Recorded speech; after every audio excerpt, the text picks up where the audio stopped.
Midderon was the son of Arcanists. He had lived his entire life in a cavern, underground, hiding. At 10 years old, he had never seen the sky or an Urgoth or any beast but men. The world was utterly unknown to him, except for tales of horror and woe. But among the stories warning children to hide and obey their parents, Midderon heard one other, a whispered tale of a rebellion against the Urgoth, and a legion rising to set all people free. So, at just 10 years old, Midderon left the safety of the Arcanists to find the Legion of Dawn. His parents couldn't have just let him go, could they? They forbade him, of course, but he picked his moment and ran away. Raised to be a scholar, he knew how to read the secret signs of the Arcanists. He followed them through the wilds to the Legion of Dawn. Or he tried to, anyway. The Chimera had a different plan. Right, I'm sure this story doesn't start with a child killed by a chimera. That would be a much shorter story than this one. He'd never seen a chimera.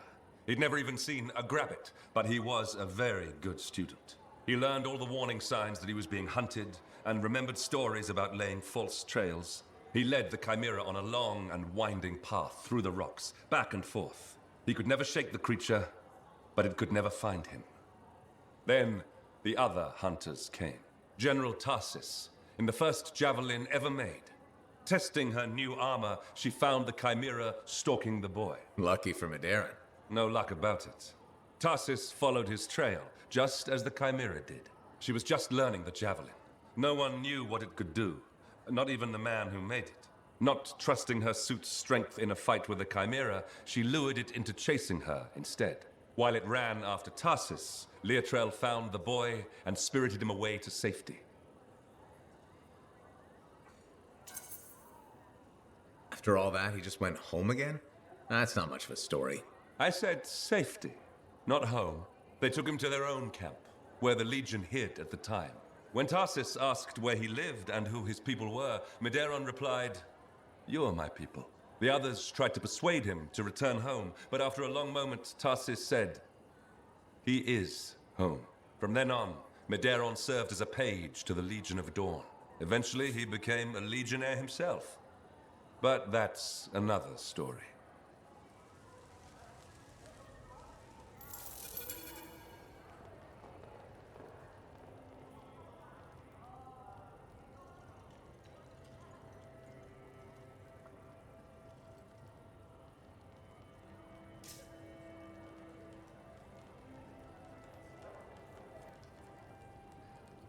You've walked the path of Valor.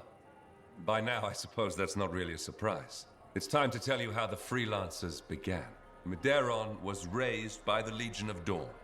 He witnessed Tarsis testing the first Javelin. He was at the General's side when the fortress was built, earned his own Javelin, and fought beside her.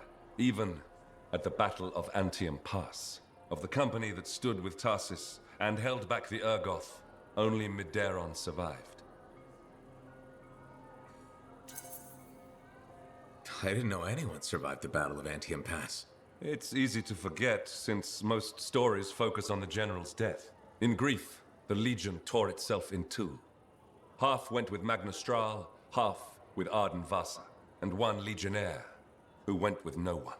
Midderon stayed at the Fortress of Dawn, even though the gates were sealed and the Lancers gone for good.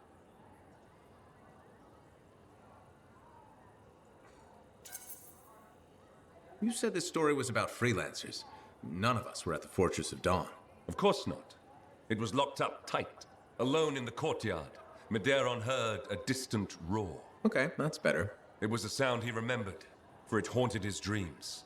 The roar of the chimera Cindermore, the monster that stalked him long ago. The same one? Was still alive? It vanished for more than a decade, but with the General's death, it returned. This time he faces it down and wins. Not exactly. Alone, he stood no chance. But the city of Anshar lay helpless in its path. He had no choice. He found the Chimera's trail and followed it, not to the monster, but to its lair. For he knew that if he silenced the relic that created it, Cindermore would lose its power.